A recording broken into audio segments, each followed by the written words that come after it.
Fragmentos. Viviendo los libros. Fragmentos.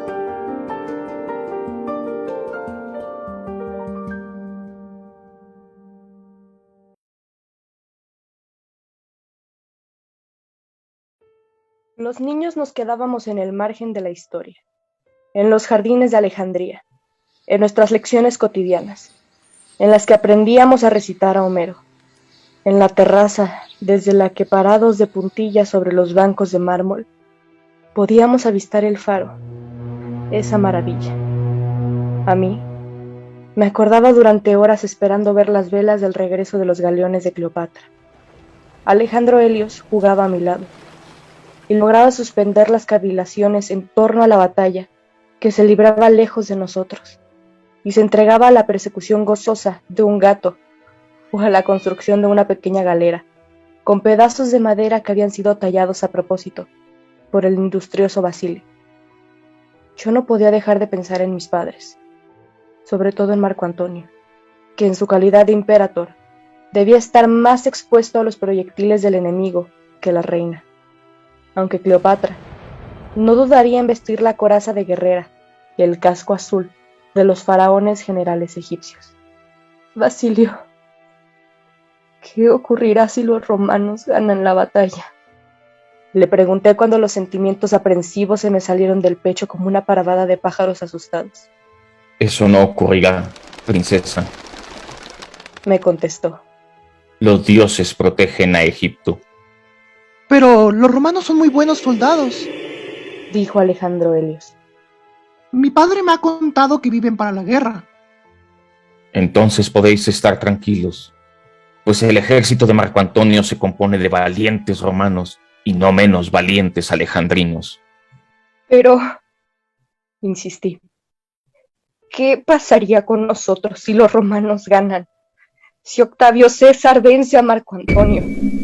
Basilio guardó un largo silencio, que percibí surcado por el vuelo de las negras aves del presentimiento. Lo que ocurre con los reyes vencidos, Cleopatra Selene. Sabiendo que Basilio no diría más, me refugié en la contemplación del mar, fijando los ojos en el puerto del Buen Regreso. Eunostos, el que abría el corazón de Alejandría a los barcos que llegaban guiados por el faro. Yo sabía qué les pasaba a los reyes vencidos, pues el mismo Basilio me había narrado una lección de historia.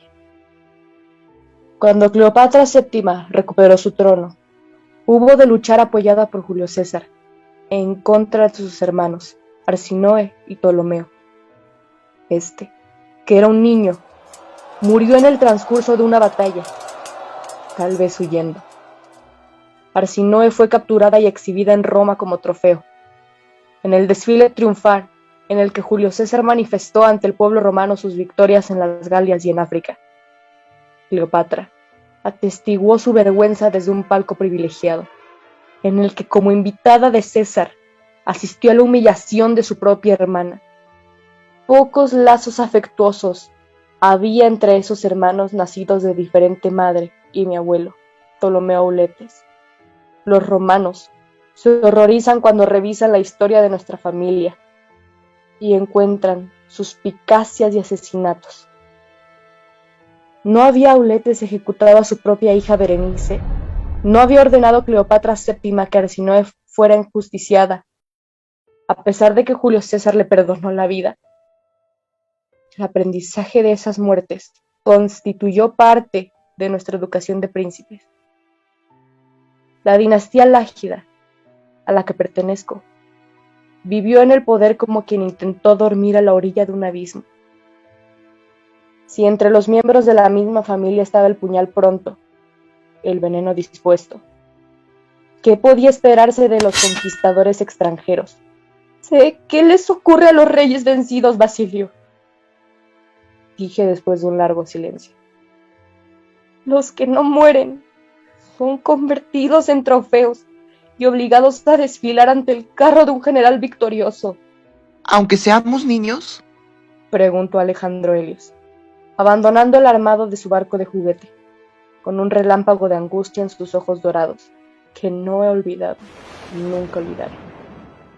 Basilio guardó silencio, y yo recordé que él mismo me había contado que en el triunfo en que mi tía Arsinoe arrastró las cadenas de la vergüenza, fue obligado a desfilar un niño de 5 años, el príncipe Juba, hijo de un rey africano que había preferido suicidarse antes de entregar su derrota a las implacables manos romanas.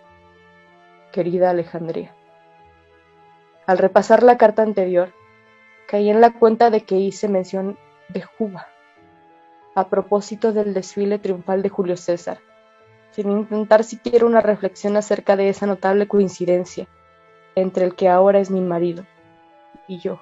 Ambos somos hijos de reyes derrotados. Ambos fuimos obligados a desfilar como vivientes trofeos, como vivientes monumentos a la humillación y a la victoria. Él desfiló con 5 años, cuando yo no había nacido. A mí me tocó hacerlo con 10, junto a mis hermanos, ante la mirada de Roma entera, bajo un sol abrasador, y luchando con una tristeza tan grande como el destino de un pueblo derrotado. Imposible cargar por una niña. Muchos romanos compasivos han dicho que yo no podía comprender, debido a mi corta edad, pero se equivocaron. Lo comprendía punto por punto, letra por letra, y así, Alejandría, intensamente lo sufría. Lo sufrí antes de que sucediera y cuando sucedió, lo sufro.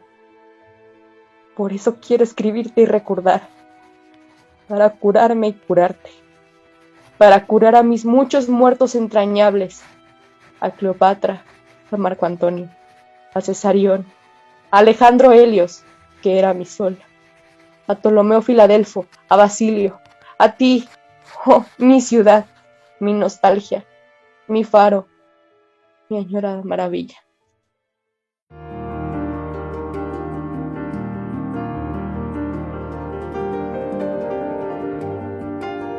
Fragmentos. Viviendo los libros. Fragmentos.